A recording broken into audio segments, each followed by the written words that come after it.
Third ডেতে আমরা সকাল সকাল নর্থ থেকে সাউথ গোয়া পৌঁছে ফ্রেশ হয়ে আর ব্রাঞ্চ করে আমাদের ডেস্টিনেশনের জন্য রওনা হলাম।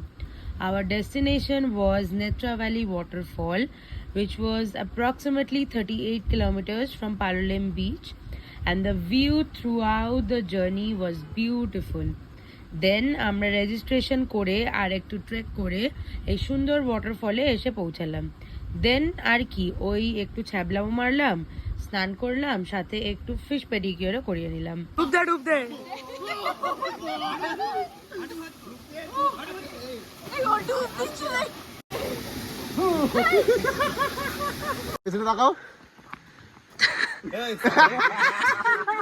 তারপর ফিরে এসে দাদারা ওখানে লোকাল ছেলেদের সাথে একটু ক্রিকেট খেললো।